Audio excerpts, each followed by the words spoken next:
Welcome to the Outer Realm with Michelle Desrochers and Amelia Pisano.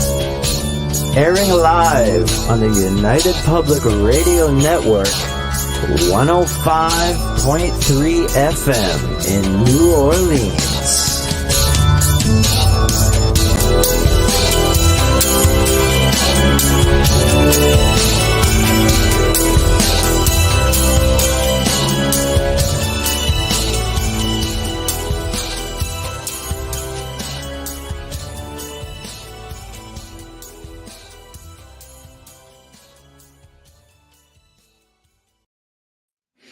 Hey, good evening, everyone. Welcome to the Wednesday night segment of The Outer Realm. We are broadcasting live on the United Public Radio Network, UFO Paranormal Radio Network, 105.3 from the Gulf Coast and 107.7 from the beautiful city of New Orleans.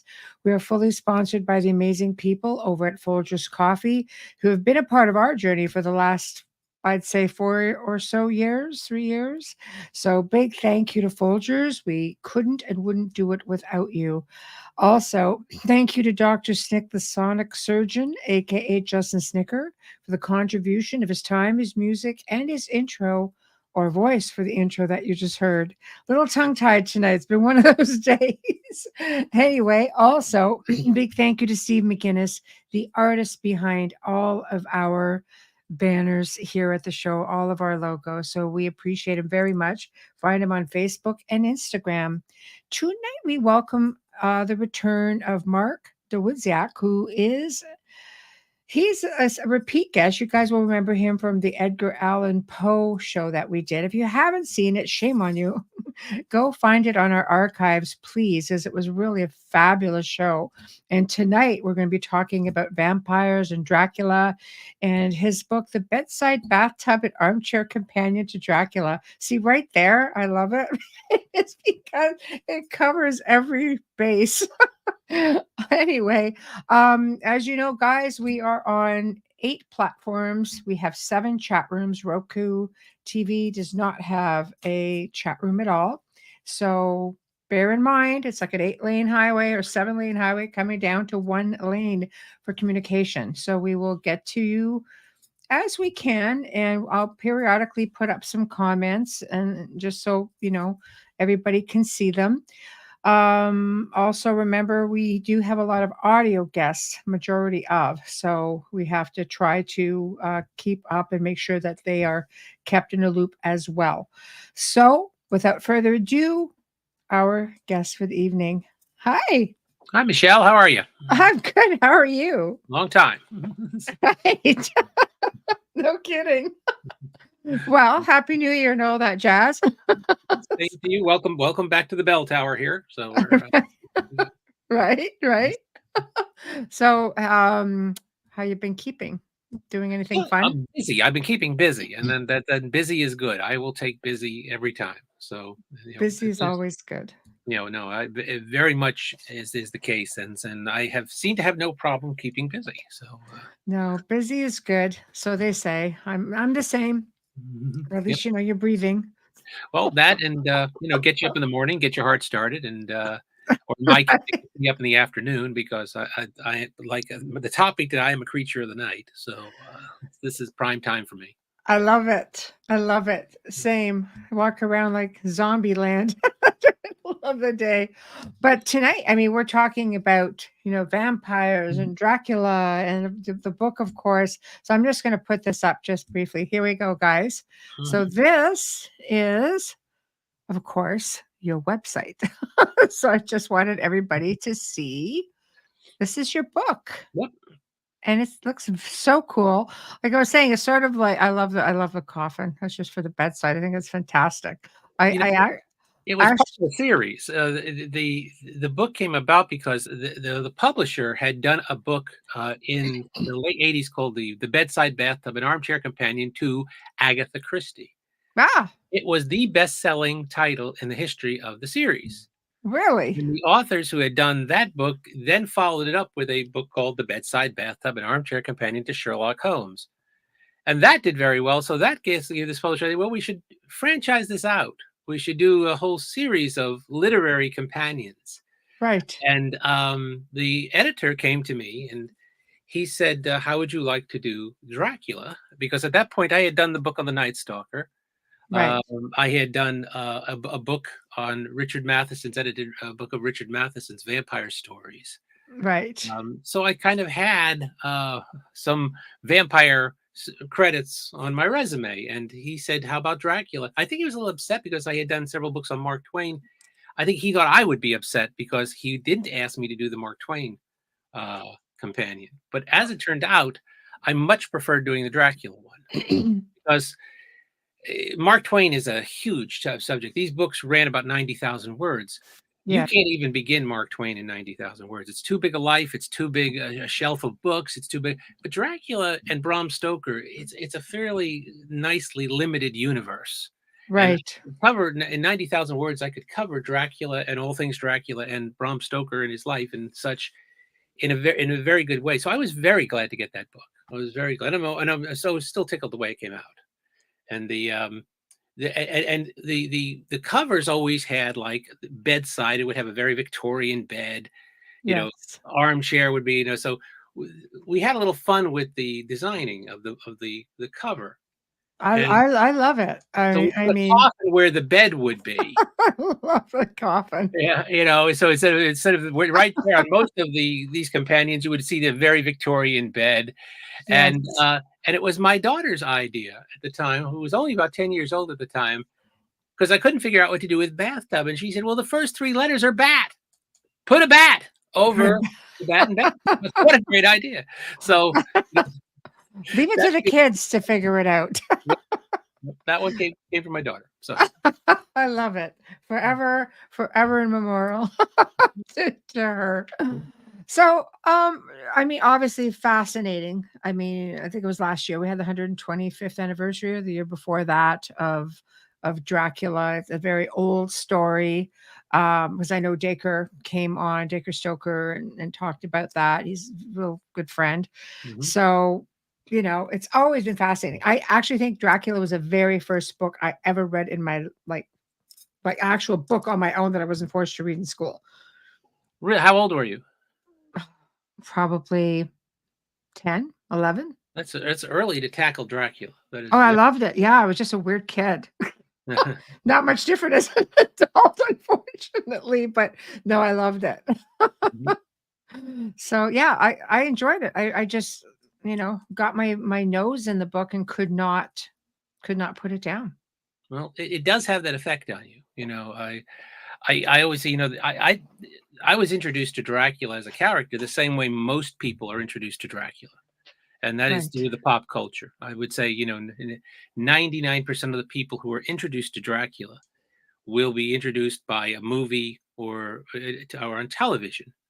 And it's later you find out that, oh, yes, there was this book that was written where Yes. that all of this started.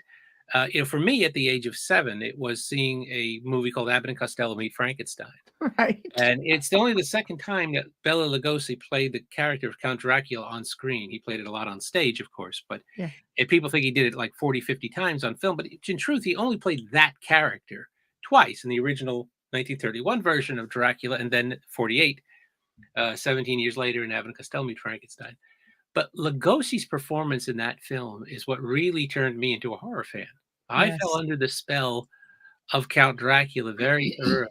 And it was really because of Lugosi. Lugosi steals that film. He's really He did. wonderful. I loved him. In some ways, he's Yes. better than in the 31 version. In some ways, he's in so much more command.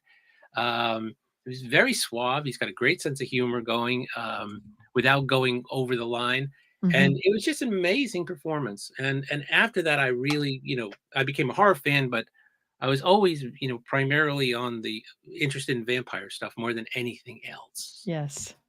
So Yes. I was always, a few years later, I was 7 years old when I said, so that was around, say, 1963, and after that I was looking for I was scouring the TV listings when the TV listings used to be printed in the newspaper.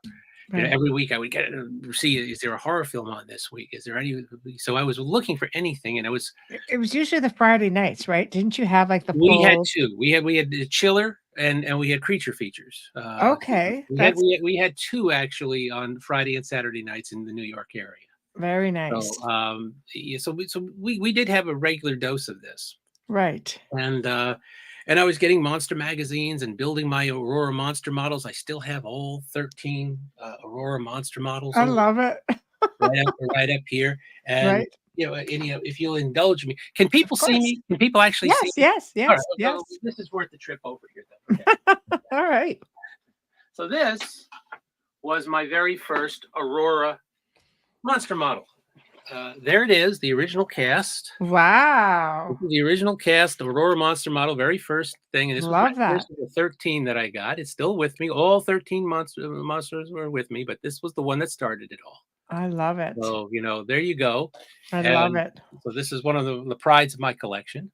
I guess. And, I guess so. My first birthday after I had seen Abbott and Costello meet Frankenstein. So Right. that's where that started. And then a little while after, I eventually by reading monster magazines and reading a little bit about this stuff, I've kind of found out, oh yeah, there was this guy Bram Stoker, and he had written this book, and so you got curious, and so raising money legally, the only way a kid could raise money legally at that point in New York City, the New York area, with a paper route. Yes. Been there. I got enough nickels together to buy 2 paperback books. I went to Oscar's bookstore. I think I've got them right handy here. I'm going to make another trip over here. So just talk amongst yourselves for a second. I will see if I can find these. Yeah, they're right here. Right here. Okay. Here we go. These are the exact 2 paperback books I got that day. Okay, that day. They cost me a grand sum total of $1.25 for both books. All right? Wow. So I picked up Frankenstein by Mary Shelley. Right. Dracula by Bram Stoker. Now, when I taught my vampire class and I do my talks on vampires, I always bring these with me. Right. And I always ask the same question of the audience. Take a look. Which of these 2 books do you think I read first? Well, I say I will go with Dracula. And you would be wrong. Really? The reason was because, well, look at the covers. Look at those 2 covers. The Frankenstein as monster, as depicted, looks a lot like Karloff. He looks a lot like the monster. Look at that vampire. Yes. Yeah, you're right. You're Look right. at him.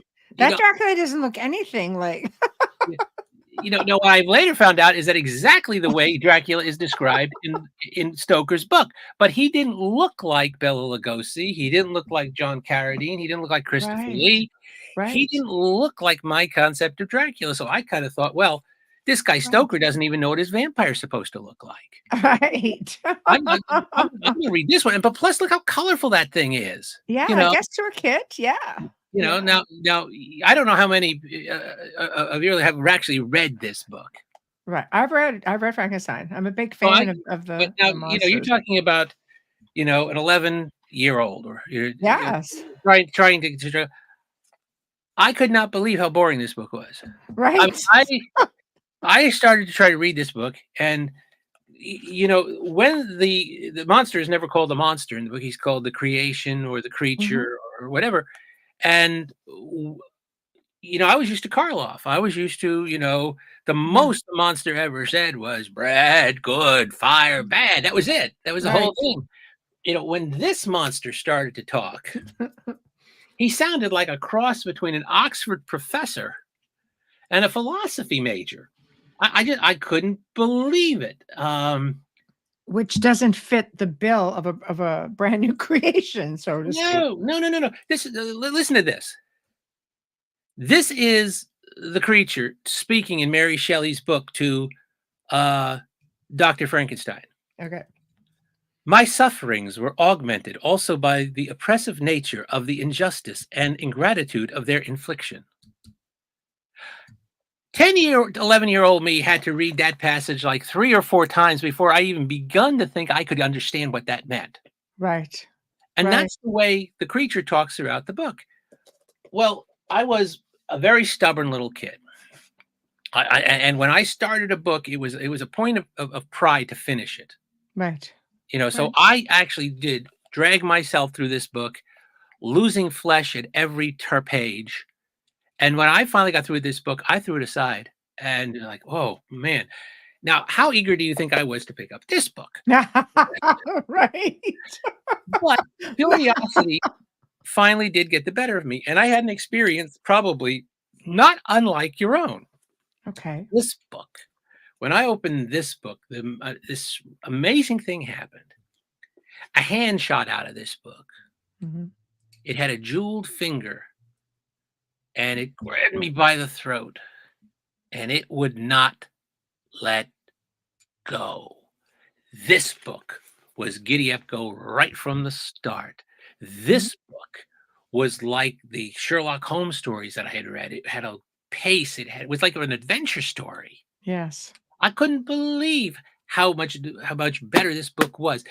If you had a couple of years after that experience, if you had bet me cash money and said, which of the two is the longer book, Frankenstein or Dracula, I would have said, oh, Frankenstein's got to be the longer book. Has to be. It took me forever to read that book. And Yes. Dracula went by like that. Dracula's 3 times longer. Yes. It is 3 times longer. A big Now, book. let me say, when I was in my early 20s, I reread both books. And in all fairness to Mary Shelley, let me say, I could not believe how much this book had improved in 10 years. Right. Now, the difference was obviously not in the book. It was in me. I was more ready to tackle this Right. book and the themes of this amazing book. Right. But this book was every bit as good as it had been the first time. The only difference was it was a different book in a way. It was just as good, but I started to notice things in the book. Mm-hmm. And 10 years later, I read it again. And that's because you're a different person every 10 years. Right. You've added to life experiences. Mm-hmm. And Dracula as a horror novel, I mean, horror is always very metaphoric. It always is about the big themes. The real horror always plays it for real.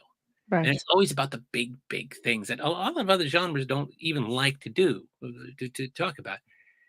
Now, in most incarnations of Dracula does not cast a reflection in the mirror. That's not always true, but in most incarnations, he does not. Right. So the challenge of Dracula is always for you to stare into the mirror of Dracula and see what's looking back at you. Mm-hmm. What did you bring to the book? What fears did you bring? What nightmares? What dreams? What hopes? What aspirations? What experiences? If you reread that book every 10 years, it's going to be a different experience because Bram Stoker came up with the most metaphoric of great metaphoric ideas. In The Vampire, there's a lot of room under that cape for just about anything that you want to bring to the mix. And that's so Dracula is this amazing book. I don't know that it's ever been topped. I really don't know that it's ever been topped for the sheer power of the metaphor, to the point we're still arguing today what it's about. Because you've got 2 levels. Like, what did Bram Stoker mean when he wrote the book? Thank goodness he never told us. But then also, what it means to us personally, what the book means to us. And one of my favorite horror novels is, and one of my favorite writers is Robert Louis Stevenson's Dr. Jekyll and Mr. Hyde. Great book. Yeah, it is. Great And book. I was many years ago now. I was invited to talk to a high school English class, and I had been told they had just read Dr. Jekyll and Mr. Hyde. And so I said to the students, "Okay, you've just read Dr. Jekyll and Mr. Hyde. What is it about?" And high school students, I mean, hands don't go up. You have to sort of prod. So Yes. finally a tentative hand went up. And Right. I said, yes. What is it about? And a student got up and kind of a hesitating voice said, "Well, it's about a doctor, and he makes a formula, and he swallows the formula, and this monster comes out, and he can't get." I said, whoa, time. I said, "You're giving me plot. I didn't ask you plot. I said, what is it about? What do you think Robert Louis Stevenson was writing about in Dr. Jekyll and Mr. Hyde?" Right. Now they're thinking. Now they really started thinking. And now a hand goes up, and I said, "Yeah." And they said, "I think it's about alcohol."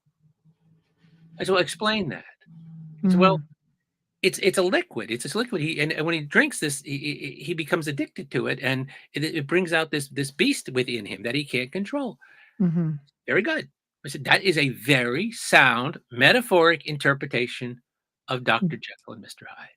And Right. somebody else said, well, if it's about alcohol, maybe it's about drugs because he makes the thing with drugs. That's what's Mhm. that works too. Right. That works too. I said, that some people think that Robert Louis Stevenson is writing about the balance of good and evil in all of us and what happens if one gets out of whack, that you Mm. need both. Some people think it's about man's response to God. You know, Mm. I didn't create me, you created me. Why am I to blame for the way I am? I get the sense of the term "me and my shadow," Well, you then know? I ask the big question: which of Mm. those is correct? Mm. And they all kind of look and somebody basically says, all of them, none of them. You're the only one who gets a vote. You're the only one who gets to decide what Right. you think it's about. Robert Right. Louis Stevenson never told us why he wrote Dr. Jekyll and Mr. Hyde. He left Right. it up to you. Now, as much as I like Jekyll and Hyde, and as deep as Jekyll and Hyde is, Jekyll and Hyde is a very shallow saucer compared to the ocean that is Dracula. Yes. Dracula, metaphorically, about what it's about, you can't even, you'd be done with Jekyll and Hyde in no time compared to Dracula. And we, like I said, Mm. and then once again, we know how Stoker wrote the book because he left behind very detailed notes about how he wrote it. All those notes are in the Rosenbach Museum in Philadelphia. I Mhm. every page of those notes Right. in preparation to write the book. We would have very good account of where his sources were, where he did his research for every level of the book, how he Mhm. researched Transylvania and such. What we don't know is why he wrote the book. And, right from the start, there were an amazing number of theories as to what Dracula was about. Mhm. In Stoker's time, it was seen as, everything from a comment on venereal disease, Mhm. syphilis, the contamination of the blood. The Brits, no, there was never more snooty people put on the face of the earth than the Victorian Brits. Right. Right. And they were terrified of the bloodline being contaminated, particularly by syphilis. And Dracula Well, is a disease he of was the sick too as a kid, though, right? I very sick. mean, he Yeah. had childhood. I mean, they had to do He had a bloodletting with mysterious him as a disease. He had a kid. mysterious affliction that Yeah. nobody has ever understood. He was bedridden Right. Right. for a while as a Right. youth. Yes. But Dracula was even read as a Marxist track at its time. That here is this symbol of nobility, Count Dracula, and he is draining the masses dry. Right. But that's the great thing about metaphor. Everything kind of works. Mhm. So Right. Dracula is always because most horror characters, most monster characters are limiting. Um, the vampire is almost unlimited. Mm. And we see that in the number of ways that the vampire character has been interpreted and reinterpreted over the decades. We bend the vampire to our use. Mhm. Everybody thinks the vampire shapes us. No, no, no. We shape him. And we always shape him by what we need him to be at certain times. It's Right. why Dracula always looks different. Right. Think about it. Think about it. If you think about Sherlock Holmes, if I say Sherlock Holmes, okay, you just got an image in your head. I do. Right. Everybody's got an image, and the image is probably kind of say the guy in the deer stalker and the Inverness Yes. cape and Yeah. bent pipe, And if I showed you that, you'd say, "Oh, that's Sherlock Holmes." Right. I said Ebenezer Scrooge to you, and I say, an old man bent over with a nightcap and shawl. It's Ebenezer Scrooge, and he always kind of looks the same. Mhm. This is kind of our concept of him doesn't change. Dracula only changes. He has Mhm. no bear. Look at just the change from Nosferatu in 1922 Yeah. and the Max Schreck Graf Orlock character, and Yes. just 9 years later, how he looks when Lugosi plays him Right. in Big 1931. difference. Then jump ahead to how Carradine looks in the 40s. Then Mhm. jump ahead to how Christopher Lee looks in Right. the 1950s 50s and into the 1960s. Then Right. look at what Frank Langella looks like in the Yes. 1970s. And then look at Gary Oldman. And I could keep this going. Oh, I know. I know. And then you're He's getting never into like, looked the same. He no, looks, it's you know, true. and that's because the times shape the look of that vampire. And you can Right. always tell, you know, what's in the vampire storytelling, you can always tell by what's going on in the time. Right. It always Right. comes out. It always comes out in the storytelling, you know. Right. So When that's you read it, weren't you ever curious? Like for me, when I read it, being that weird kid, right off the bat, I wanted to know, at that age, I'm going, I'm thinking fiction, but I'm thinking that there was more to it. Maybe it was my intuitive self. Because I'll tell you something, I remember watching on TV not long after that this amazing series with Leonard Nimoy called In Search of, yeah, he where did. they talked about Vlad Tepes, Yeah, right? I've got And that right here. That text. okay, right? That did it for me. I knew at that point that, oh my gosh, was this a real guy? But then my younger age, that age thing going, okay, well, could he have been all these things? No. So trying to separate man from the myth, from the creation. But I don't know. Did you ever, when you first read it, what were your thoughts? Because you weren't far off in that age when you read it either. No, and I either, and I was also prepared, because Dark Shadows had come along, and Oh, so yeah. that had also prepared me for this. Yes. As soon as I heard that there was a vampire running loose in daytime television, I had never watched a soap opera, never cared about it. I Only my loved it. grandmother watched soap opera. She watched As the World Turns. I always thought, who watches soap operas? Well, I was watching one after because of Dark Shadows. That's right. Right. So I mean, and I always kind of sensed when I read Dracula that there was more, but I Yes. wasn't ready to access the more. I read Dracula primarily as a thrill ride the first time. Right.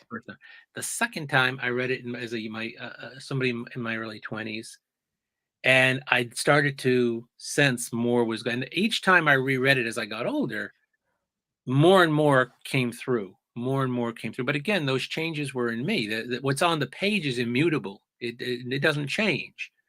But you change, and I always did this experiment with my students who took my vampires in film and television class at Kent State. Right. We first night, I always made them do this, and I would say, okay, everybody does this, so there's no wrong answer to this. There's only one right answer, and only you know the answer. And this is, so I'm going to ask you, and I said, and you have to answer the question, and don't lie, because I'll know if you're lying.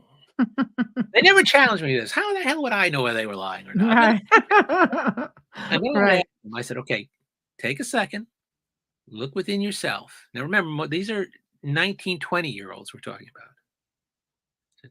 What scares you? Mm. We're going to go around the class and everybody's going to give an answer. What scares you? Right. And everybody did. It was an amazing experiment because you got all kinds of answers. You got common ones, like the dark or heights or drowning or enclosed places. You got profound ones like eternity or loneliness or the death of a parent or loved one. You got ones which were just unique. One student just shuddered a little bit and said octopus. Wow. Well, you can't lie. I mean, the thing about it Right. is the two most metaphoric ways we tell stories are humor and horror, and they're twins. They're flip sides of the exact same coin. They even look alike. Humor and horror, two syllable words starting in H, ending in R, and they're the two things you can't lie to yourself about. You either laugh because something is funny to you, or you don't. You can't lie about what makes you laugh, and you can't lie about what makes you scream in terror. Right. So you can't fake those two things. And they are the two metaphoric devices we use to deal with difficult subjects. So much of comedy, the vast majority of comedy, it really deals with pain of some kind or another. Right. Just listen to any stand-up comic and you will hear a lot of pain behind the laughter. And horror, like, the number one thing it deals with is death. Mm-hmm. It's the big enchilada, that notion that all of our tickets are stamped, all of our time on this spinning globe is is is limited. We Mm-hmm. one day we all know that this merry old globe's going to go spinning its way, and we ain't going to be here. We ain't going to Right. be on the planet no more. So horror really, like I said before, plays it for real in Mm-hmm. ways that other genres don't. And it's interesting because humor and horror are also the kind of literary genres that tend to get the back of the hand from serious, quote unquote, serious critics. Right. They're the two that's going to get easily dismissed. But among writers, it is accepted that they are the two most difficult forms to write. Mm-hmm. And it's think about, we've only had a handful of true masters in either form. Mm-hmm. True masters You're of, not wrong. Yes. and there's so many few really good masterful horror. We're still reading the same ones. We still read Stoker, we still read Mary Shelley and Poe and Lovecraft, and we read the canon, Mm-hmm. and they become what everything gets measured against. So they get dismissed. They get sort of, it's almost Mm-hmm. like somebody once said, when you write humor or horror, it's like eating at the children's table at Thanksgiving. You're relegated Right. to, you know, It's a good analogy. and, Yeah. and there is a certain, truth to that, but they really are the two most difficult forms, right? John D. MacDonald, the great mystery writer, made a Mm-hmm. great point in his introduction to Stephen King's first collection of short stories, Night Shift. Mm-hmm. And he wrote the introduction to that book, and in it he said, that among writers, it is acknowledged that the two hardest forms to write are humor and horror. And the reason for that is that in the wrong hands, in incapable hands, Mm-hmm. the humor becomes horrible and the horror becomes humorous. That's a really good point, and that's Yeah. why it is very difficult to master those forms. Mm-hmm. And Dracula may be, you know, the single most impressive book, and which is interesting because Stoker, if you look at Stoker's resume, first off, Stoker wasn't even best known as a writer in his lifetime. He was best known as the manager of the Lyceum Theater, Sir Henry Yes. Irving's theater. Yes. Yes. So he wasn't even best known as a writer in his own time. And then, there's 18 titles on Bram Stoker's resume. Mm-hmm. Most people wouldn't be able to tell you another one.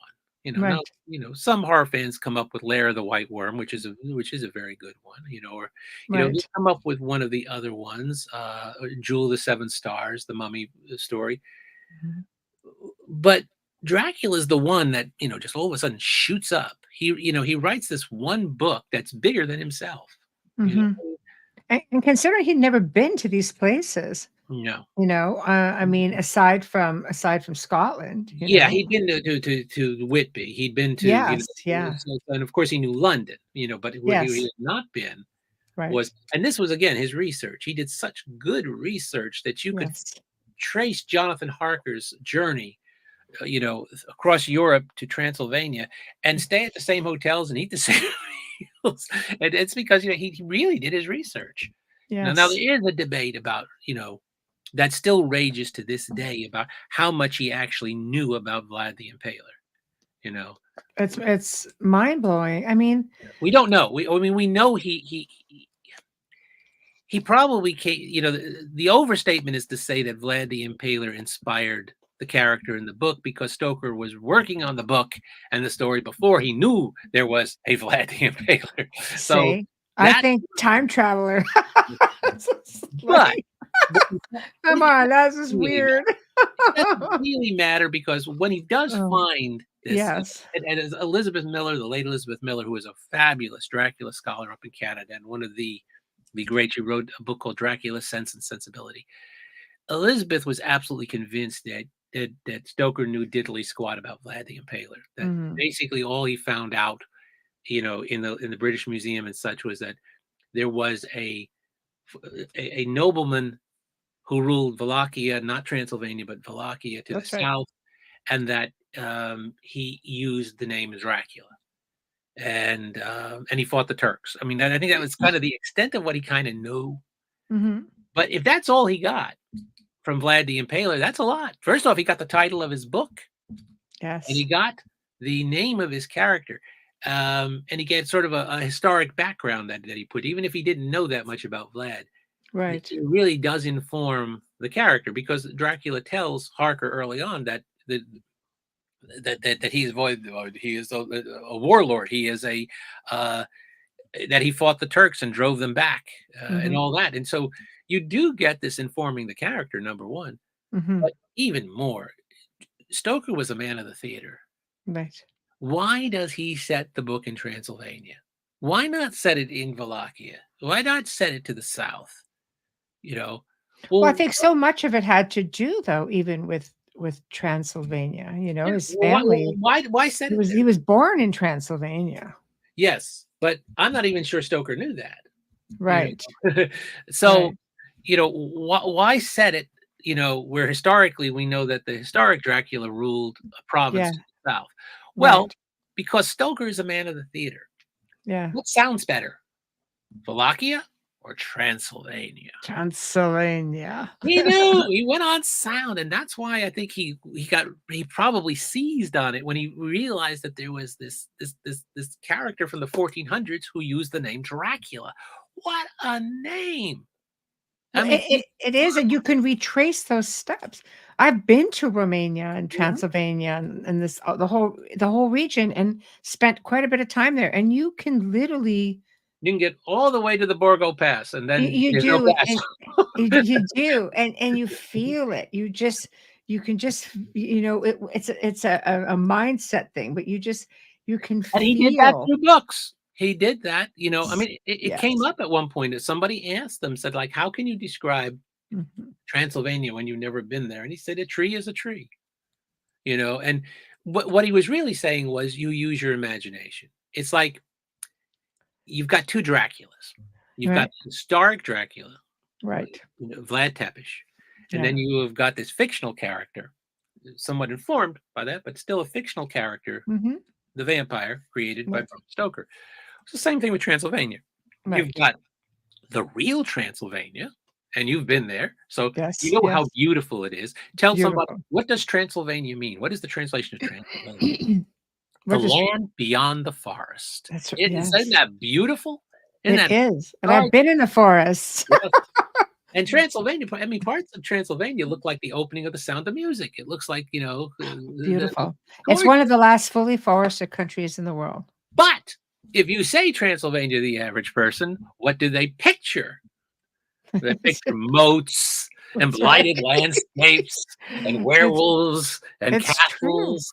And that's the Transylvania of our imagination. but the culture actually still goes for it. You can Oh, go yeah. to Brasov, and the locals will tell you, if you come here the last night on the full moon, the last night of the month, on the full moon, you sit in this courtyard, you watch the wolves, the werewolves come down from the mountains. I'm thinking, "I wanna stay. I wanna stay. This is for real." Well, It's the remember, folklore is crazy belief. It's they strong. yeah, actually, there aren't a lot of vampire legends that originate in Romania. The Right. Strigoi and some other Yes. legends do come out of Romania.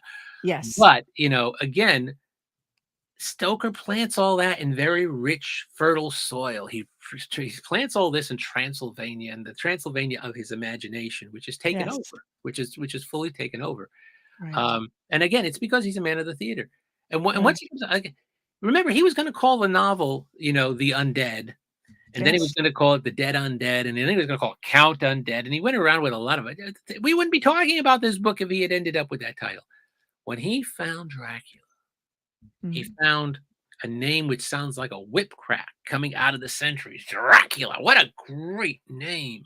And he Right. knew it because, again, this was a guy of the theater who knew how Yeah. important the sounds are. And Mm. I'm absolutely convinced when he found Transylvania, when he found Dracula, when he found all this, he knew it Mm. was gold. He Right. absolutely knew this was gold.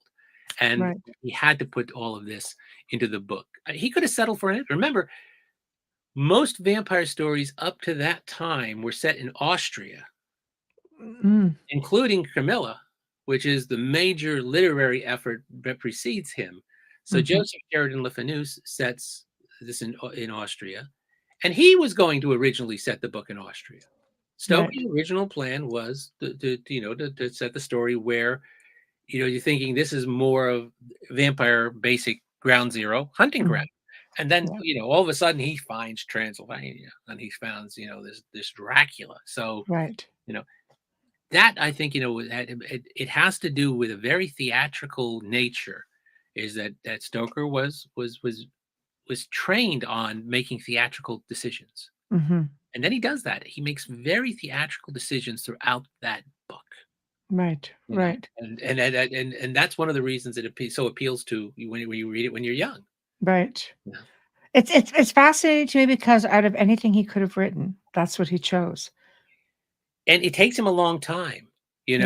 Stoker generally wrote his books fairly quickly.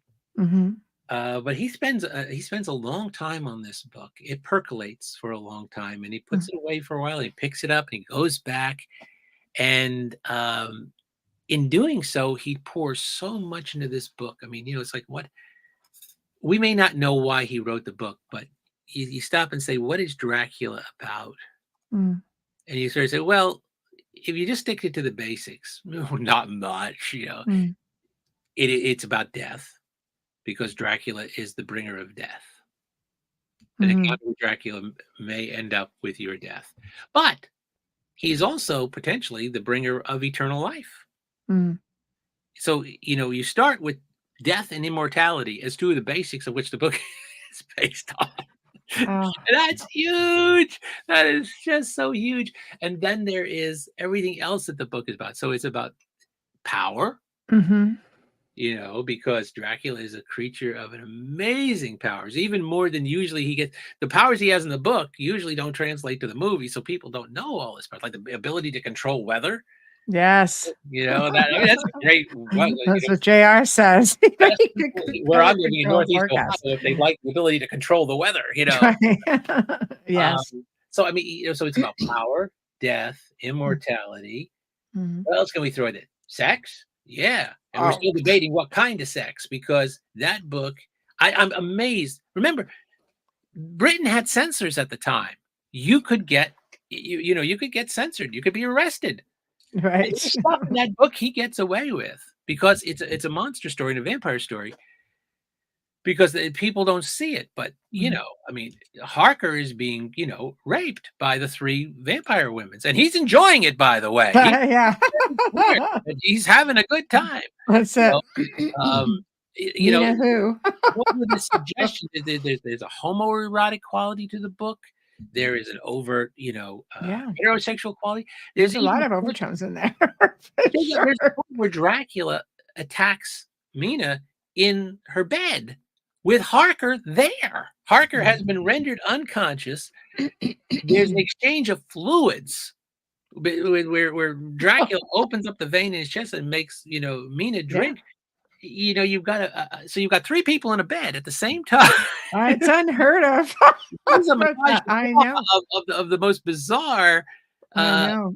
He definitely was groundbreaking. In bed, which is where most people were born and died. They're both. So the symbolism of this, and then when you think, can we get anything more into this story? Right. You have to drag in at some point religion, because this book is potent with religious symbolism and religious references. And what's interesting about that is Stoker was a Protestant. Stoker was a Church of Ireland. He was raised in the church, which was the Irish equivalent of the Church of England. Right. And so these are the people who basically kicked out all of the Catholic, icons and the stained glass and all that. You get rid of all that. Right. There's only really 2 major Catholic characters in the book. Dracula, because Dracula is Catholic. He might be what we would call a lapsed Catholic today, but he's Catholic. Right. And then there's Van Helsing. Right. So the ultimate symbol of good and the ultimate symbol of evil arise from Europe, Catholic, and they do battle on Protestant ground with all the other characters around them Protestants. I mean, Harker even says, you know, in that amazing scene where he's on his way to the castle and the old woman comes and gives him the rosary and puts it around his neck and says, "Here, take this for your mother's sake. It will protect you." And it does protect him in the castle.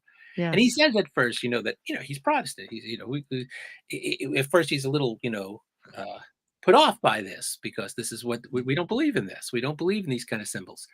But he says, you know, he feels a comfort to this. And then later, here comes Van Helsing. He sits them all down, this group of Protestants around a table, and he says to them, "All right, you know, this is how we're going to catch the son of a bitch. Let me tell you how we're going to catch him." You know, and they rebel at first. They say, you know, "How can we believe you? How can we, you know, how can we believe?" And he tells them, you know, "We were all going to be armed with crucifixes. We're going to use the Holy Eucharist. We're going, you know," and Yeah. it works. Everything Van Helsing tells them works. You know, at the end of the book, you just wonder why don't all the characters convert to Catholicism at the end of the book? Because, you know, Van Helsing has told them how to do this. It all works. Right. This book could almost be read as propaganda for the Vatican. When you're done. So that's how amazing. Oh my goodness. So you got religion. You got all this religious symbolism in this book. You got all this sexual content in this book. You've got all of this stuff about power, death, immortality. Wow. You know, It's not a much full more. gambit of what the hell. That's what I'm saying. You know, Yes. compared, Jekyll and Hyde is a very, you know, little conversation compared to the conversation you're going to have on Dracula. Oh, That's how potent the book it is. what I find, I completely agree with you. It's he got away with things that is just mind blowing. I mean, some people you can barely get away with some of it now. It's just with censorship these days. But Mhm. what is interesting to me is that he could have had other influences because there was a vampire called the Count Saint Germain. Have you ever heard of the Sure. Count Saint Germain? Right. Yes, of course. Well, he stated this man who'd been around since the 1700s. Okay. And he stated on his alleged deathbed that his real name was Francis Rakowski II, a deposed prince of Transylvania who spent much of his years at Siena University. Um, and if we think about that, there are different areas, you know, of literature you can find that show this guy also. People had assumed by his demeanor and everything else that he was Transylvanian, but he ends up in New Orleans, which is why, of course, I had to mention him. But Mhm. but right up until the last sightings were like in the 80s. But the point I'm trying to make is being that Bram was in, you know, the era of the 1800s, you've got this guy floating around literally France, you know, the UK, Europe, different parts of Europe, and ends up over here where he disappears from over there, you know, permanently. Why would he not have used that as him as an example? He could have. The I thing mean, about fascinating Stoker stuff. Yeah. Stoker was The influenced Prince. by everything that was Yes. written, and that comes out in the book too, is that Right. Stoker first off, Stoker lived in a time in Victorian England that the one thing is you could be equally interested in science and the supernatural. Right. Most of the people, you know, some of the Nobel Prize winning scientists were members of the British Society for Psychical Research or whatever it was called, and they saw nothing wrong. They saw no conflict in being interested uh, in ghost investigations and Mhm. investigations on physics. They Sure, they that's they true. so no, Yeah. and Stoker was a man who was equally interested in science and the supernatural. We don't Right. know whether he was actually a member of the Order of the Golden Dawn He was very interested in the occult, but he and there's was. a cult in a window, like, throughout the book. But he was Yeah. also interested in all of the sort of the art. Stoker did an immense amount of research, not only on things like timetables and trains Mm. and where Harker would have gone and when and things like that. He not only did a lot of research on that, he did a tremendous amount of research on all of the two leading antecedents into his books, two lines. One was all of sort of the myths and legends and fables about vampires that Right. existed. Right. And he pulls them all together. You see, before that, vampire literature is all over the map, and vampire and logically so. Right. There are vampire legends. The vampire is about the only absolutely universal myth or Right. legend, if you will, that exists. It's Right. everywhere. There is a vampire legend in every culture, in every century, on every continent, and Mhm. they differ greatly. A lot of them, Mhm. a lot of them had to do with childbirth and death in childbirth. A lot of Yeah. them, a lot of the original vampires are women. So a lot of the Right. original power figures are women. But you see bits and pieces of what's going to become the vampire in all the different in the Asian legends. China is a very rich country for the Shang-Chi and the Chinese Mhm. folklore. Mhm. Japan has them. Um, all African countries have them. Native American cultures have them. Yes. Ancient cultures have them. Assyrian, Babylonian. The Greek legends. There's all of these, and they all See, have bits and pieces. You but know. with every bit of information like that, I mean, they're out there. It comes from somewhere, I guess is what I'm trying to Oh, say. yes. Oh, well, and in each culture, it's because, you have to say, how did ancient people use myth, legend, and folklore? Yeah. They were trying to explain the world around them. Yes. It's not a lot different than the way we use horror stories today. Right. You know, the mountain explodes. Well, the gods must be angry. Uh, Mm. there must be an explanation for this. So, a lot of the vampire legends come from people trying to explain, why would a young woman die in childbirth? Why would she die at the point of birth and giving birth? That doesn't make any sense. They don't know Mhm. about germs. They don't know about infections. So maybe it's a being. Maybe it's a woman who died in childbirth and she's come back to prey on women who are, you Yeah. see the myths and legends coming in and, Right. and coming together. So that's one thing that Stoker did an immense amount of sort of pulling together all of the myths and legends Mhm. and basically coming up with the rule book that we're still operating under today. That people make decisions based on what Stoker did. Mhm. And then he studied the literary antecedents. From Polidori's The Vampire, 1819, 1820, from Lord Ruthven and Polidori's story onto Mm. Varney's Vampire in the 1840s, onto Carmilla. Mhm. Exactly 25 years separates each of those stories, by the way. Right. And then Yeah. here comes Dracula in 1897, another 25 years. And Right. Stoker he was influenced by all of this, is what I'm saying. So he's Right. influenced by all the science and supernatural that's around him. He's influenced by the Victorian society and culture. He's Mhm. influenced by all of the literature that went before him. And then he's Mhm. also influenced by all these myths, fables, and legends that he does. Mhm. And he pulls all of this together in an amazing way and Mhm. decides this is what the vampire is going to be. Mhm. And up to that point, it hadn't really been pulled all together. The way that Stoker did. He doesn't get all of it.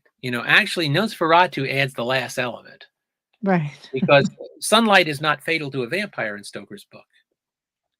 You know, That's true. Yeah, yeah. we see that more now, I think, as Dracula well. gets up at noon and takes a walk through London in the middle of the book, and people kind of forget that. And It's true, but you saw it in Bram Stoker's version, yeah, like the right, Dracula movie. right. They actually I found that was a little bit more true to the book in some ways than Some ways, but yeah. But they I mean, you also see that, that's a minute thing overstate. in the book, but yet you see it.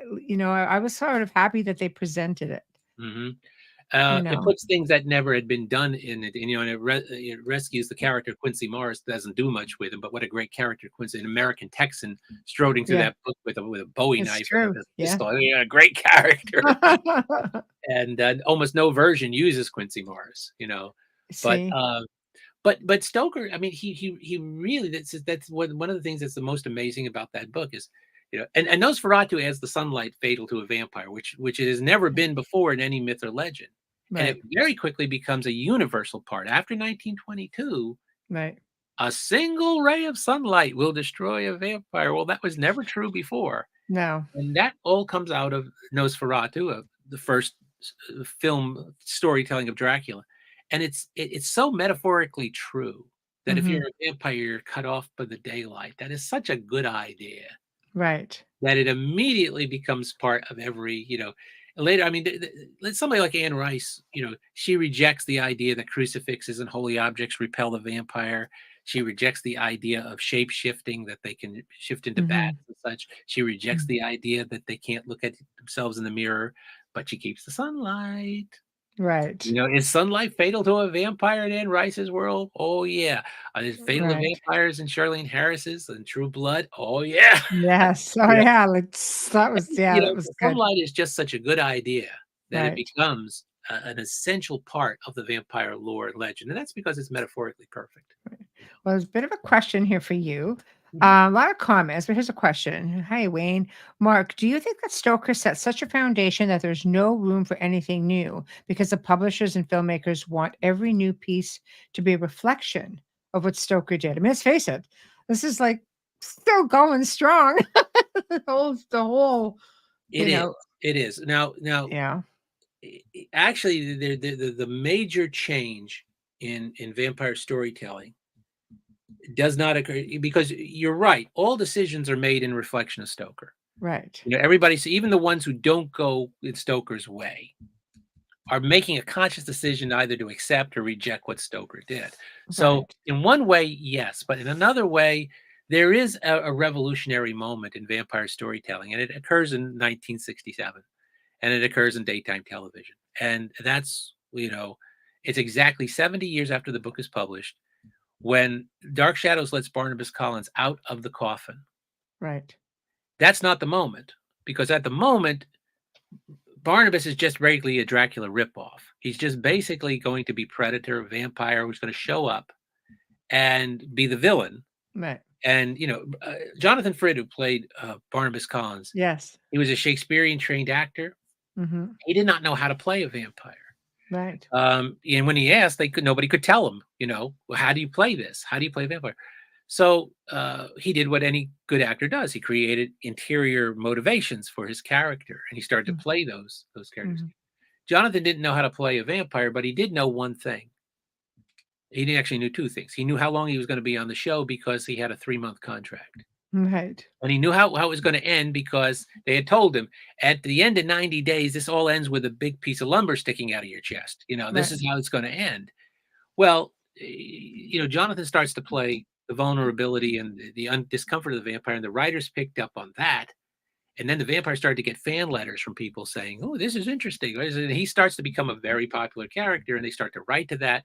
And then they come up with the whole idea of the conflicted vampire. And you want to sort of say, like, what do you mean a conflicted vampire?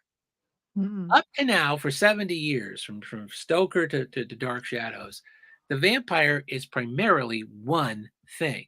He's Predator. Mm-hmm.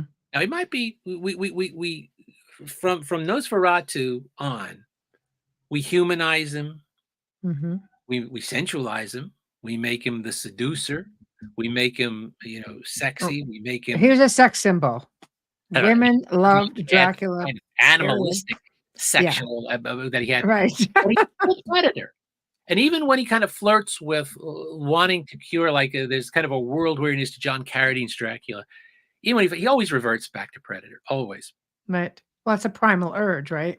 Right. But why would he be anything else? I mean, Right. that's what the vampire's job is. His job is to hunt and to drink blood. His job is to be a predator. Mm-hmm. But he Dark was human Shadows did once, something. right? I'm sorry? He was human once. So if you get those human tendencies, if they're still there, if they're still strong Well, enough. that's the whole idea of the vampire originally, is that the human part of you has been killed off. Yes. Now 67, they give a vampire something a vampire has never had before because he has no use for it. They give the Barnabas Collins character a conscience. They actually have him questioning his own nature and battling against it and wondering. This is the first vampire ever did this. And this was like, and Barnabas goes from being the monster who's going to be killed off in 3 months to being the hero of the show. Right. He becomes the defender of the family after a while. Right. And then you're going to see this. I mean, this sets the road right to where we're going to get, Forever Night. We're going to get Angel. We're going to get all of these where you have vampires fighting to defend humanity, and they're the good guys, and they have a conscience, and they regret what they've done. So you have this moment. It's a revolutionary moment, and it happens at the height of the 1960s. Like, how does this fit the 1960s? What was the 60s? Was the era of liberation movements. Right. The thing of breaking through is this is the time we had gay liberation, women's lib, black rights, civil rights. everybody in the 60s is questioning after the repression of the 50s and after the conformity of the 50s. We get into the 60s and everything becomes about questioning, where you are, who you are. Everything gets turned upside down, inside out. We've got an anti-war movement. We got a generation gap. We got a British invasion. And Right. then here comes Barnabas. And he's nothing less than vampire liberation. Right. Basically, sets the vampire free. He's the Emancipation Proclamation for vampires. Barnabas says, you don't have to be trapped in the box anymore. You don't Right. have to be just a predator. Mm. You can have all of these you can reclaim your humanity. You can reclaim your soul. Right. Well, it was a revolutionary idea in vampire storytelling. And then Right. you see it. You see two lines. Barnabas kind of splits the vampire world. So you have this one line that goes this way. And then another line that says, no. Vampires are mean, nasty creatures who smell bad. Let's go back to the basics. They don't sparkle. Right. And so this continues to this very day. You have this kind of two lines of vampires. It's symbolized in 1975. Right. 1975, Stephen King, who is very much on the vampires are mean side of things. Right. He publishes his second novel, which is called Salem's Lot. And in it, he gives us a very Dracula-like vampire and a very mean vampire.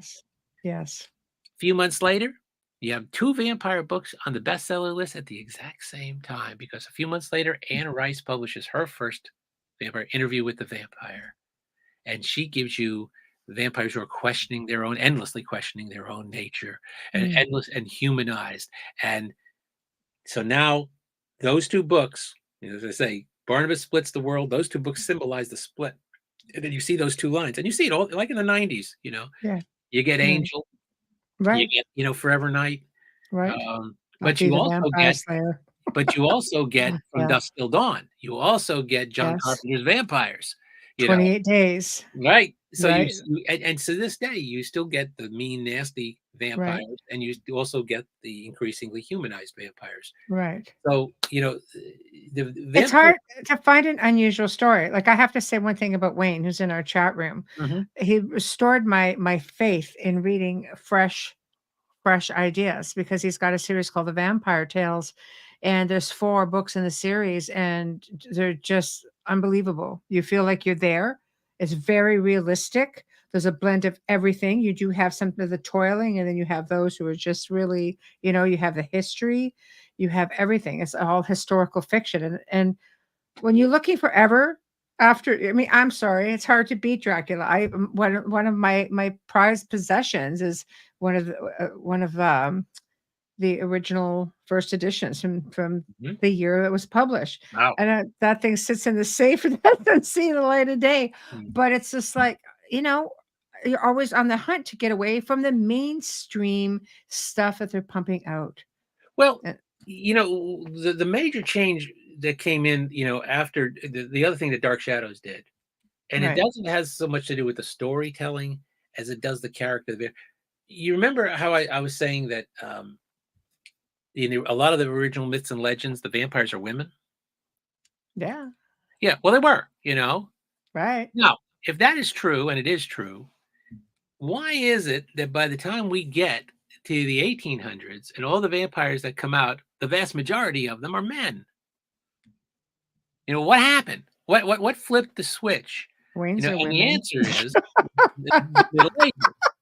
I know. The answer is the Middle Ages, because at this point in the Middle Ages, men take over everything. They take over the church. They take over land. Women who could inherit property couldn't. Who could inherit titles all of a sudden can't. Yeah. And all of a sudden, so you get to the first vampire stories around 1820, when Lord Ruthven comes along. Right. And you're going to do who is going to be the figure of oppression? Who is going to be the figure of the person preying on the masses? Well, it's going to be a white male. Right. And it's going to be probably somebody with a title. Remember, you went from Lord Ruthven to Sir Francis Varney to Count Dracula. Right. You went from 3 titled vampires who were, and then all throughout the 20th century, almost all of our vampires are middle-aged white men. Right. And that holds true. That really holds true until around 1970, and the cracks start to occur. And that's you start to get diversity. You start to get Got Vampirella. yes, you got Vampirella, you got Blade, You got Lily Munster. Sorry, but you got Dracula. You yes, get, you do. Yeah. and then later on you get characters like Celine. Yes. And, you get, Yes. and all of a sudden the vampire doesn't just have to look like a middle-aged white man. He can look like, anybody. He can look like you. He can look like me. He can look like yes. you. Or the vampire becomes more reflective of us. Right. Now that's more or less what, I think that's the biggest change in vampire storytelling is that, as we progress from the 70s to the 80s to the 90s, the vampire character itself became diversified. Right. And it was not, it's almost hard to find sort of the middle-aged white male vampire now. And so that's become almost like the endangered species, So I mean, when we went to that spate where the vampires were all of almost teen years, when we went from Buffy into Twilight and Vampire Diaries and True Blood, right. we had No, it's exactly, and they all did really well. But then it shifts again, and it's because of what's going on in the culture. It always shifts. Queen of the Damned, Yep. Vampire Lestat that goes back. Mm-hmm. So it's not so much the storytelling. But the other thing that's entered diversification is that, like, if I had a class of 25 students who were taking my vampire class, and I asked them, "Well, do you guys consume vampire entertainment?" And most of them said, "Oh yeah." And then if you went around the room, they all had something different. Almost nobody was reading or looking at the same thing. Right. In the beginning, some of them had been reading Twilight in junior high school, Others played, video games like Castlevania. Others had, what's that? I loved it. I had to get my Dracula fix one way or another. That's an reference, I know. But, they all had some of them were into graphic novels. Some of them were into to comic books. Some of them were into to YA literature. And, you realize there are vampires for every ages, for every group, for every, it's massive. It's like, the vampire storytelling of the 1950s, 60s, we all watched the same things. We all got shared. So we all watched Christopher Lee. When a new Hammer film came, that was when Dark Shadows was on. Everybody was watching. So we had common reference points. Now, that's gone. That is completely. Heck, even Rocky Horror, like even that was an interesting depiction of, again, the vampire coming to the vampire lair, like really out there, but it still has spanned. It has spanned through time, and it has holding power. You get these still one of my favorites as well. Like it did well. Yep. Same idea. It's another thing, because I do a lot of, I do a talk, which I just call the Vampire Talk, which is sort of the 14 classes that I did. It's online if anybody wants to track it down. But I took basically the 14 classes of my course at Kent State. I condensed it into a 90-minute talk. Right. And, one of the things I would ask the audience is, when you got away from the audiences, when you got away from school and get into like a more general audience, you'd have an age range that could be anywhere from teenagers to seniors. So I would ask the question, what was the first vampire you remember? And if the people were of a certain age, they would say Lugosi, or they might say Christopher Lee. Yeah. But, for their children and their grandchildren, actually, the first vampire they actually do remember is either the Count on Sesame Street or Count Chocula. You're not wrong. And that's kind of amazing, because we went from vampires being these foul, nasty things of the night, these awful things, to plush toys that we give our children to sleep with and say, here, here's the Count from Sesame Street. He'll teach you to count. Here's Count Chocula, highly sugar-rated cereal. Have this. Well, Halloween costumes. It's Right. just, We market it to children. Yeah. We market basically what is a foul, everything that has That this represents foul, it. fetid thing that sleeps in dirt and smells bad. Right. We give to our kids, now, and we market them. And then, of course, we have made them increasingly centralized. We turned them from being the thing you run away from in fright to the thing you run into its arms in desire. So that's quite a turnaround. That is, how we get from. That's one of the things I teach in the course, and that's one of the things I do in the talk, which is how did we go from here to there? Well, just go into Romania itself, and you have all of the historical Vlad Dracula, and you see a lot of stuff pertaining to that. But I'll tell you, the majority of the stuff that you purchase is Count Dracula. Of course, and they're smart. They know they're Yes. marketing both. It's right. They're marketing both in Transylvania and Romania. They are, they know there's, in both in doing both. But you're right. I mean, you have to remember, Dracula was not translated into Romanian and actually available in a wide basis in Romania until pretty late into the 20th century. Interesting, isn't it? Yeah, and then when they did, at first they were a little shocked. They were because their Dracula is a national hero. That's true. They're very revered. Like, a cross between cross between Robin Hood and George Washington. It's true. It's true. This Western culture took that and turned him to this like zombie character. Is that they were, but then they kind of made peace with it. Right. Well, they're doing okay. I mean, it's definitely revived the tourist industry for the country, which is great. And people get to go and learn, the real information as well. And you have a character who has an international following. You have a character who's he is. There's a somewhat debate as to whether Sherlock Holmes or Count Dracula is the fictional character most portrayed on screen. And, and I'd say, the answer basically is, if you limit it to English-speaking productions, Sherlock Holmes wins. If you don't limit it to English productions and go international, Dracula wins handily as being the most portrayed character on screen. Why do you think that is? Oh, the lore of the character is just, Dracula is the only major monster who can infiltrate. Remember, that's Dracula's goal in the book. It's his stated goal. When Harker goes to the castle and he sees Dracula has all of these reference books about London and England. He's studying. He's got that great military mind. He's studying on how to infiltrate and invade. And he makes Harker stay up with him late at night and talk to him. And at one point, Dracula says to Harker, I want to be able to speak, so well that I can pass, and Harker's kind of surprised. He says, you speak English very well. And right. No, my accent would mark me as a foreigner. He's planning. He's always planning. And that's the amazing thing about the vampire is, if you look at any other major monster character, if you look at a werewolf, if you look at a zombie, if you look at a mummy, you cannot invite them to Sunday dinner and sit down with the family. I was just going to say that.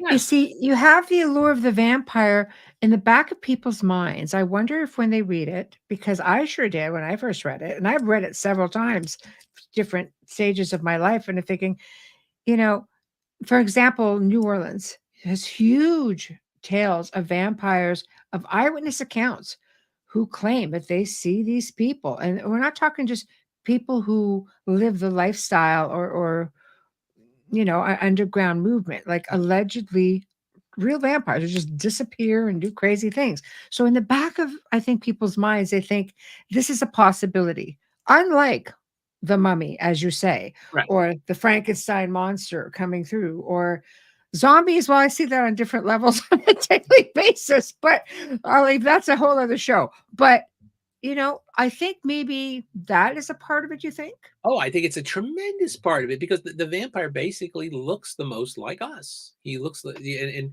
is while the vampire he can be the person working in the next cubicle from you. He can be the Right, person on sitting on the bus next to you. He can be the right. person that follows you to your car at night.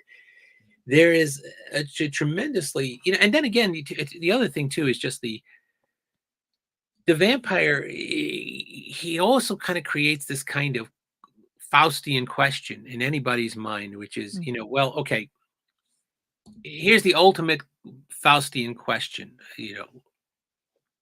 If you are a vampire, you can potentially be immortal. mhm, You can you don't grow old, and you can even grow younger as you wish. You can be attractive to anybody you wish to be attractive to, and they must be attractive to you. mm, You have immense power. You have the strength of many men and all of these other powers. mhm. All of these things. You can mesmerize people. You can control people. I mean, if somebody says like, you want to take the bargain, what an immense, and then, somebody says, wow, I can have all that. And then you stop and say, wait, there is a catch. Mhm, Catch is you will forever be shut off from the sunlight. You have to be a creature of the night. You have to drink blood. You have to be a predator in order to survive. mhm. Do you take that bargain? Do you take this bargain of immortality? And there's a part, I think, in anybody who is tempted, at least, by the thought of all that. So I think that's part of it too, is because the vampire, again, he symbolizes so many things. He does symbolize immortality and death. Well, And if you have vampires who are of title, they're assuming amass wealth over time and knowledge, and like I know that. I think that's pretty much what I meant even the vampire lore of New Orleans. There is an underground movement of people who are completely, this is their lifestyle, Mhm. but Yeah. these characters that seem almost subhuman, like they just can do all of this incredible stuff. Like with the Count Saint Germain, he was an alchemist, Yeah. and a lot of people believe that he reached and figured out the immortality part of what alchemy has to offer. And that's how he got, that's how his story goes. So now you've got people thinking, okay, well, what else? What else is there? And this is a possibility. And I think that is, again, because everything informs the book.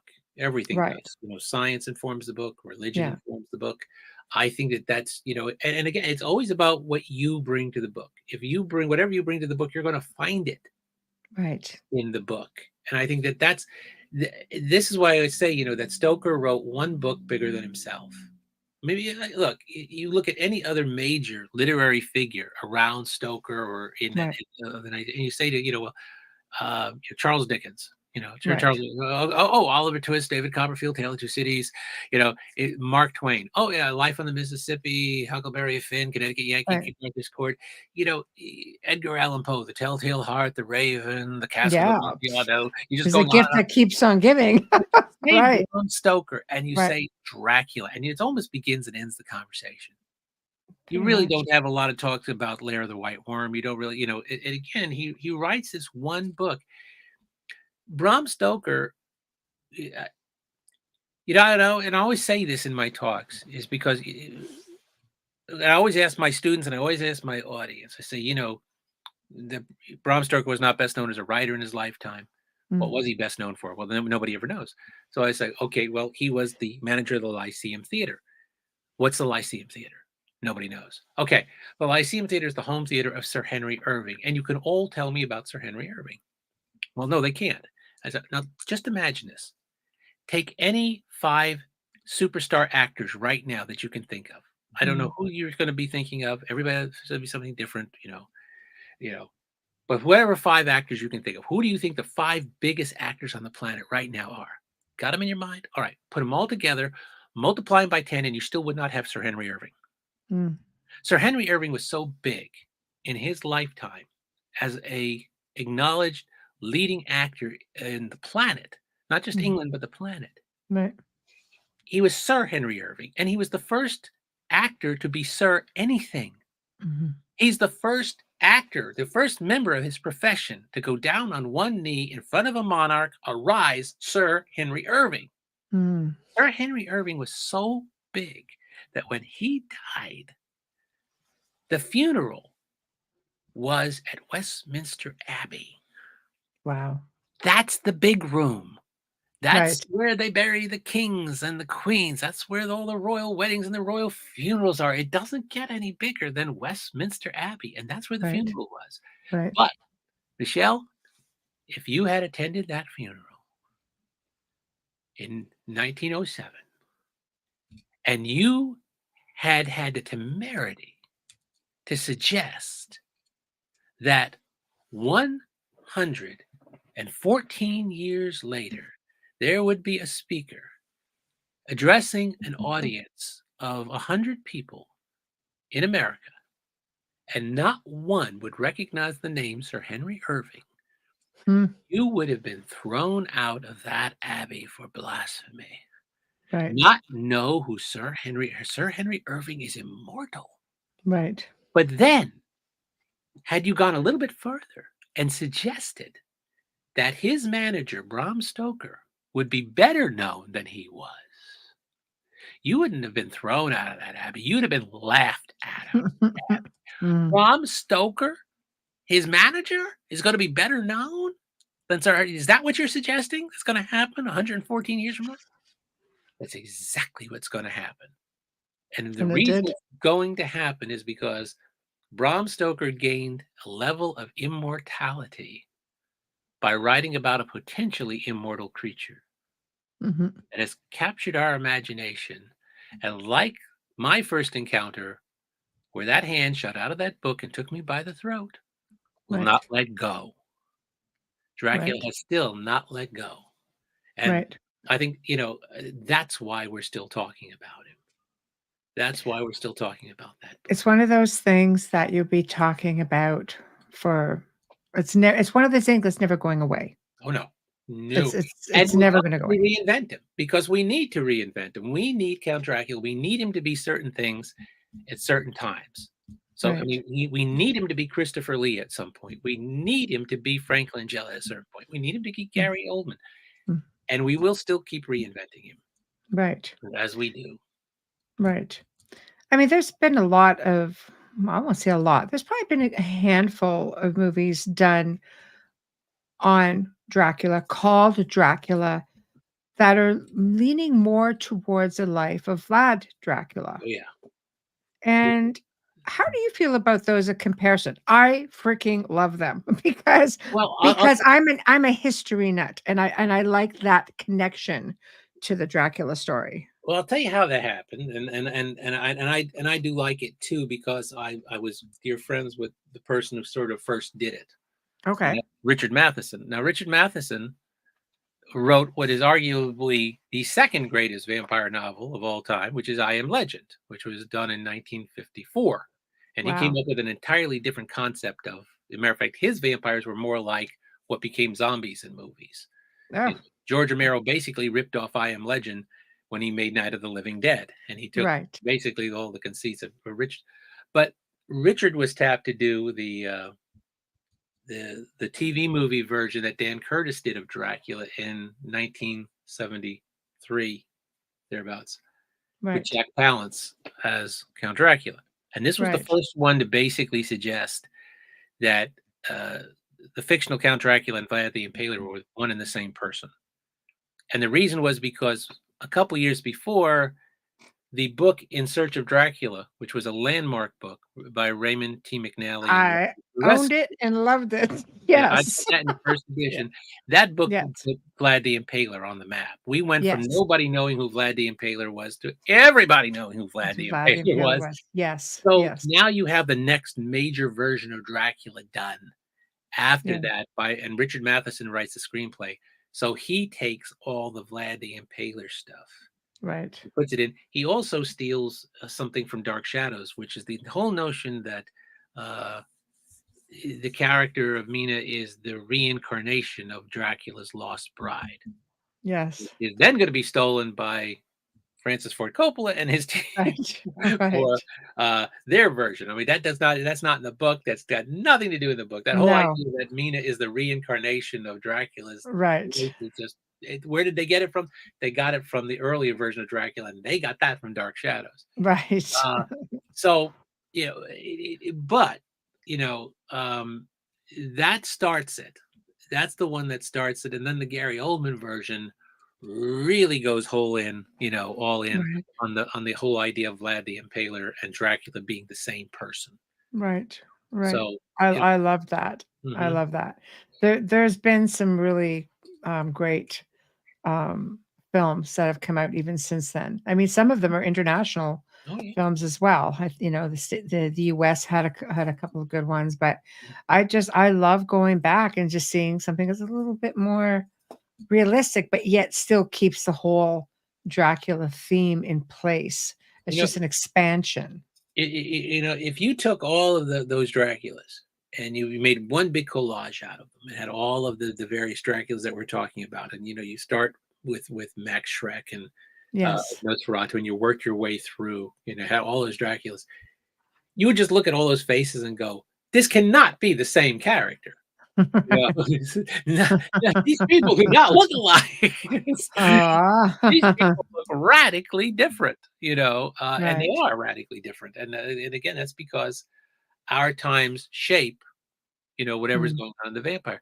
Why does Lugosi look the way he does? Why did we go from the character looking like that rodent-like, rat-like character in Nosferatu to Lugosi? Well, Mhm. first off, why does Max Schreck look the way he does? He's Why? pretty wiggy. That guy was Yes, he creepy. is. He is very creepy. Now, But it's that's very he's supposed to be, though. well, it's obvious again, all you have to know is what's going on in the culture and history to know why that vampire looks the way he does. Right. And that is that Bram Stoker dies in 1912. Okay. Mhm.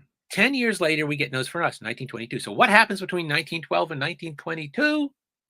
We have the First Great War, which, where we perfect death, and then we also, as the war is winding down, we get a little gift called the Spanish influenza, which Right. kills more people worldwide than the war did.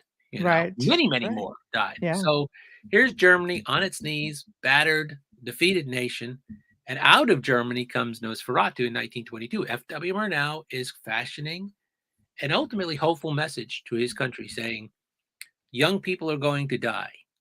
And they're going to die to war and pestilence. No, so he sets the movie in the 1830s when the last great plague went around. So what did they think Mm. carried the plague? Right. Right. Rats. Right. So what does the vampire look like? The vampire Rats. looks like a rat, and there are rats Mhm. all through that. In case you missed that, there are Right. rats running all the way through that film. And Right. so Right. he's using the vampire as we come out of the Spanish influenza. He's using the vampire as a symbol of pestilence and plague Mhm.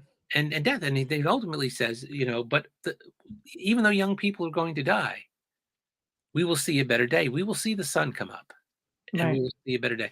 So that vampire is very much shaped by what's going on The right sign of the times. right. But now we go just 9 years later and he looks like Bela Lugosi. Well, No, now you've got when they look like Luke Evans. right. Dracula Untold. But why does he That look was like a great movie. where does Lugosi look out of the book? Because we know what Stoker's vampire looks like, and that don't look like Lugosi, and it doesn't look like Max Schreck. It does not, no. So why does he look like? Because right after Nosferatu was released, Florence Stoker, the widow, allowed a producer to create a stage version of Dracula. Right. And in the stage version, the vampire had to enter an English drawing room and not draw attention to himself. Well, Right. the vampire in the book can't do that, and that character Nosferatu can't do that. Right. So they cleaned him up. They put him in evening clothes. Right. And they Very, gave him, very distinguished. And then by the time it goes to Broadway in 1927, they want him to be the symbol of sexy. And my students have a hard time getting their minds wrapped around this being sexy. Right. Until I I explained to them know. that the reigning sex symbol of the silent movie era was a guy by the name of Rudolph Valentino, Oh, yes. who was foreign, had long, expressive hands and fingers, Mhm. flaring eyes, an aquiline nose, slicked Mhm. back black hair, and then you compare it to Lugosi and you go, "Oh, I like that's him. why." He'll do. Why? Right, Because he's the symbol of what was sexy at the time. He's the vampire as Valentino. right. So you can do this. I just did that with the first two vampires to say this is what was Right. happening at the time in the culture, and this is what shaped that vampire was. But you can do that for every vampire in every era. Oh, sure, Anne Rice always had attractive vampires. Mhm. I Yep. mean, it was definitely, a sign of the times. I like where they go with it now. I like the blend of the fiction with the history. I just think it has so much more potential to keep evolving Oh, because and it will. unfortunately, I mean, Will. Dacre's been great. Dacre's been involving evolving the stories with additional books and Mhm. keeping it alive as well from the family's perspective, which Oh I yeah. commend him for. But grateful to the family for even allowing, with Bram's widow, even allowing the flexibility for change to veer away from her husband's original writings and his research and Oh his yeah. vision. Yeah, because the stage version of Dracula was no more faithful to the story than Nosferatu had been. In some Yeah. ways, Nosferatu was more. The only thing Nosferatu was illegal because he didn't get permission, and Yeah. she sued, and the judgment at the time was that all copies of Nosferatu were to be destroyed, incinerated. Mhm. That was the Wow. judgment of the court. But Yeah. tracking down all the copies of Nosferatu is like tracking down vampires. How do you know when you got the last one? I So know. I know. It's true. It is very hard. So thankfully, that didn't work, and we have Nosferatu today to watch because it's still an Right. amazing movie. Still one of the great It's pictures. it was well done for what it was, you Mhm. know? Oh, I you know it's still a very creepy movie, even as ancient as it is, and as Right. simplistic as all of some of the uh, effects that they use, the undercranking of the camera, the going to negative, and back then all of the special effects had to be done what was called in camera. There is no CGI. There is no looking at so Right. Right. I'm just everything had putting to be done yeah. in camera, and so it's an amazing movie. They did every trick they could Right. to make it work, and Well, I like this comment from Wayne. The telltale tiny holes for the bite created way back then so not to frighten the female movie viewers, whereas with Nosferatu, his fangs look dull. I can't imagine them piercing you. But, I mean, realistically, a lot of the vampire movies, probably the newer ones, it isn't just a couple of puncture moves. They just rip your throat open. That's what they did. They were it is. predators. And then remember that we go through a period of time from Lugosi on where they couldn't show fangs. Oh, that's I true. mean, from it wasn't Yes. until the 1950s that you actually can show fangs. There was a Turkish Dracula movie in the early 50s, which was the first time that Dracula had actual fangs. And then, Yes. Christopher Lee comes along, and you get that amazing close up in the first film, Right. and you Right. see the blood To smear. show. And I it's got him. still an Yeah. amazing close up. Um, Right. so, Right. and that was the first. Then you started to get, you know, fangs as a basic part of the equipment. But the censor wouldn't let you, and the sensibilities of the time, even though Dracula's pre-code, they Right. wouldn't let you. They wouldn't let Lugosi wear fangs. Right. See, I love it. It's just one of those things. I'm really glad that we actually talked about all of this tonight because for me, it just takes me back to the first time I ever read Dracula and how much I loved it, how many times I've read it since, how many renditions of films that I've seen and different books that I have read where have been embellished and changed a little bit. It still has the same feel for me now as it did when I first picked up that book. Oh, I think it's a like I said, it's an amazing book. I think if somebody said like, "What do you think the great?" I wouldn't say that Bram Stoker was the great horror writer. He's on the Mount Rushmore of 19th century horror. To me, Right, the Mount Rushmore is Mary Shelley, right, Poe, Stevenson, and Stoker, and they write the seminal work there because you Yeah. have 3 seminal Yes.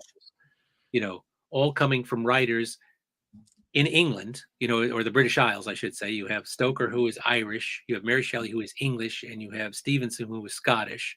And they Right. write the 3, the Jekyll and Hyde, Dracula, and Frankenstein. And then Right.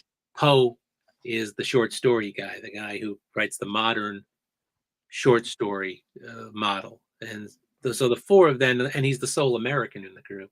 But Yeah. to me, that's the Mount Rushmore. And with Stoker, like I said, it kind of comes down to one book because I don't think he's quite the writer that the other 3 are. Right. You would say, well, how do you rate Stoker? But he wrote the best book. He did. He did. Stevenson's, day in, day out basis. But what is the best of the novels? What is the best? What still might be the best novel? Yes. Yes. That's where it's pretty amazing. It's the one story that will continue on, not just in literature itself, but in film and in plays. It's a character that he really is timeless. Oh yeah. He's immortal. So, It's funny because when I look at Bram writing this book, when I consider it, I've often wondered, even upon writing it, did he really think it would go to the point of where it is today? He talked about immortality for his character, and he achieved it. He does achieve it, but truly Yeah. he doesn't live to see it because Dracula really, Yes. it's the Lugosi film. What really cements it is that 1931, that film is so amazing, and it creates really the modern horror film. Yes. Because it is really the initial one of the boom for the classic Universal era of horror. And that was when the first sort of classic edition of Dracula, the American Library issued it as a classic after Lugosi. So Right. really in the 1930s, where Dracula is read as literature for the first time. Right. Up to that point, it had been a play. It had been, Stoker. When after it was published, there were 2 people who recognized what he had done. One was his mother. Now, mothers generally do sort of, Of course. are not always the most reliable of people when it comes to this sort of stuff. But Right. when Dracula was published, Bram Stoker's mother wrote him a letter where she basically said, Poe is nowhere, Miss Shelley is nowhere, you've done it. She kind of got it. She kind of got it. And the other person who recognized it was, of all people, Arthur Conan Doyle. Wow. Doyle, who's, in the middle of his Sherlock Holmes popularity at this point and everything, he writes a letter to Stoker and says, this is the best horror novel anybody's ever written. He basically nails it. And he basically tells him so Doyle got it and Stoker's mother got it, but very few other people did. Hey man, if your mother gets it, that's all you need. No bias there. The 2 letters that he gets, congratulations when Yes. Dracula is published. I mean, it's not like nobody recognized it. Right. But it was not, this huge roaring success. Right. That it could have been. It took a while. Right. It definitely took a while for it to To march settle on, in. Yes. and finally, and while Stoker was a very good promoter for the Lyceum Theater and Sir Henry Irving, he was not a very good self-promoter. He was not a very, he was a very hale, hearty guy who was very modest about himself. He didn't, push himself. He didn't write about it. He writes the 2-volume memoirs of Sir Henry Irving, which is an amazing thing because he writes the most he writes about himself is about his experiences with Irving, and other people like Walt Whitman, who he met. Right. That's one of the things about Bram Stoker is when you study his life, Bram Stoker seems to have known everybody for as little as we seem to know about Stoker. Right. Because he's a man in the shadows to a great extent, and he did not reveal very much in letters or anything. He didn't leave behind diaries or letters. he left behind papers, and the papers basically tell us how he did things or where he was or what he was Right. doing, but they don't reveal much about the man. Right. And Right. But it's still fascinating though that you can actually read through them, yes, that they exist. oh yes, and so you get a sense of the man in some ways, but he doesn't reveal much, and yet he seemed to know and be trusted by a wide, stunning number of people in his Mm, time. Do you know right. that in his time, in Stoker's lifetime, he was known and trusted by Walt Whitman and Mark Twain in America? Both of them Mm, thought the world of him, and they left behind. They trusted him. They trusted him with their thoughts, their business affairs in some cases, mhm, and that's kind of amazing. Just to start to say, well, that's in America, but then you jump mm, to, England. He knew Oscar Wilde. right. He knew W.S. Gilbert of Gilbert and Sullivan fame. He knew Winston Right. Churchill. He knew Right. Theodore Roosevelt. He knew George Wow. Bernard Shaw. He knew William Gladstone. Knew Lord Tennyson. He knew Doyle. You Right. know, Right. he's at the center of English society and the English literary and theater scene, and he knows everybody. Right. And he's associated with, and they know him, and they like. Right. He's a very well respected, admired guy in a lot of ways. Very well-rounded. Yeah, Yeah. yeah. Just, well, I can't even believe that we're at the top of the hour. Like we've just like the last time. It's just the time flies by. It's like, oh, come on, here we are. You've had me on a couple of favorite topics here. You had me on Dracula and Edgar Allan Poe. That's you're gonna get me going. So I know, I love that, and I appreciate it because they're two of my favorite authors, and I grew up basically reading their stuff and watching it all on in film and on television, and it's just nice to get feedback from somebody who's researched it and from someone who acts it and just understands it so much on different levels, especially from the theater standpoint, because that is a really big part of all of this, and people oh, really don't have you any idea. you could spend we could spend 20 minutes just talking about the influence of Shakespeare on Dracula. Oh, Stoker knew his Shakespeare. right, Now, there's a lot of things in Dracula to echo Shakespeare. For instance, the three vampire wives in the castle, obviously echoing the three witches at the beginning of Macbeth.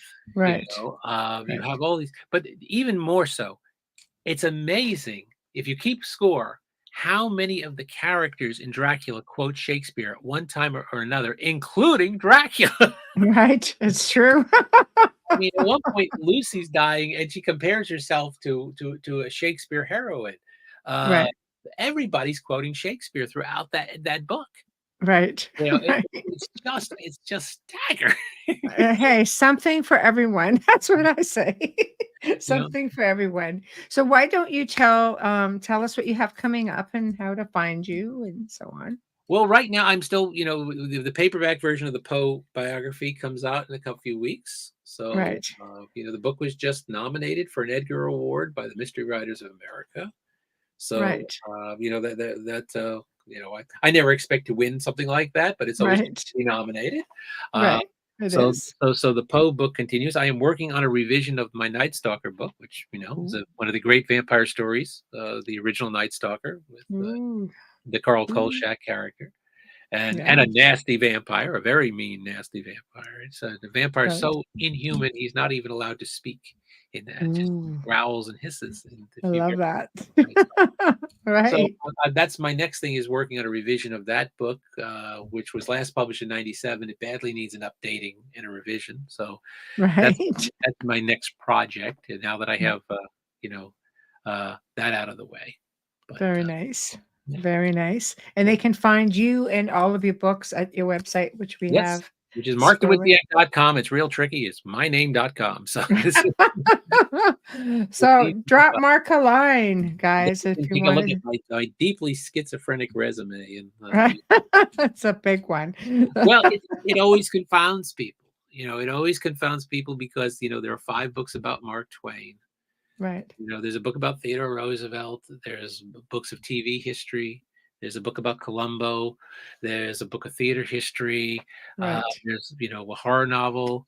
There's one on the Twilight Zone, one on the Shawshank Redemption. It goes all over the map, and I will be the first to cop to it being a deeply, deeply schizophrenic resume. Yeah. And one of the reasons is because I don't like repeating myself, Right. and I like pursuing my interests. So I always sort of seem to get drawn back to the spooky side of the street. Right. So there's always kind of a running theme of that. There's the Twilight Zone, and there's Poe, and there's Dracula and Night Stalker. Right. And then I Right. always seem to get drawn back to Mark Twain as well. So there's that humor and horror thing again. Right. Well, I love that. And I thank you so much for joining me tonight. And Amelia, I mean, one of these days we're going to get her, but she's just, under the weather. 'Tis the season. And she's just like, oh, come on. I can't believe I'm down again.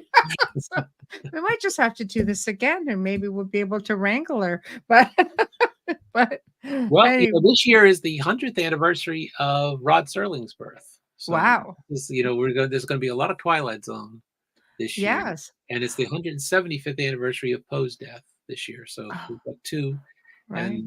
and the 30th anniversary of the release of the Shawshank Redemption. Wow. 3 of my books are kind of I'll just have to go have a little peruse on the website and maybe do come up this again. anniversaries this year. Yeah, lots of them. Maybe busy guy for sure. Yeah, already am because of that. Because getting a lot of Twilight Zone stuff, still Yeah. a lot of Poe. Yes. But Yes. also, the Shawshank Redemption Right. anniversary is kicking up a lot of interest too. Yes. Well, I'll most certainly be in touch. So you'll be hearing from me. Well, But you know how shy and retiring I am, so it's just I love it. I'm a hard get. You have to ask me. Right. No, you're a great guest. I love having you on. It's nice to spend a couple of hours with you. Well, my pleasure, absolutely. And yep, let's do it again sometime. We shall, I promise. All right, Mark, thank you so very much. Okay. Have a good evening. Good night to all. Good night. Well, everyone, we have come to the end of our segment. And yes, just a great, great show. I just love this man. He's just wonderful. He's informative and just so full of information.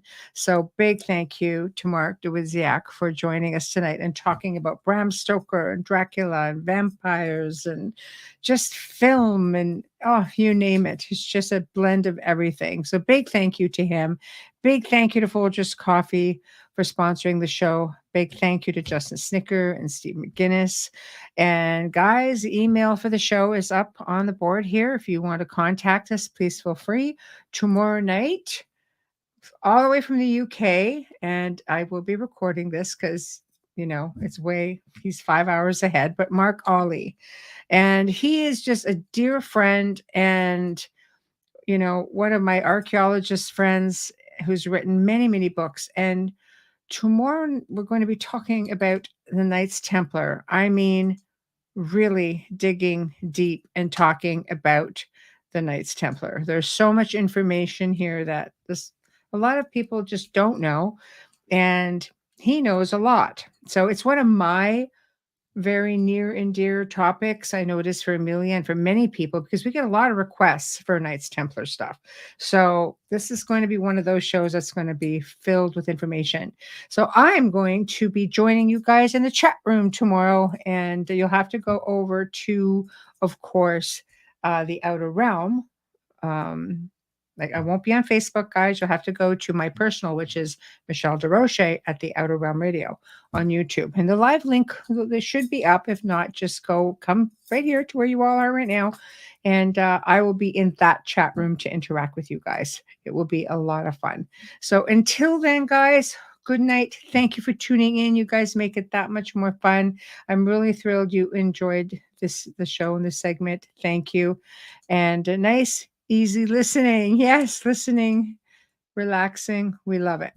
So we'll see you all tomorrow night in chat. Good night.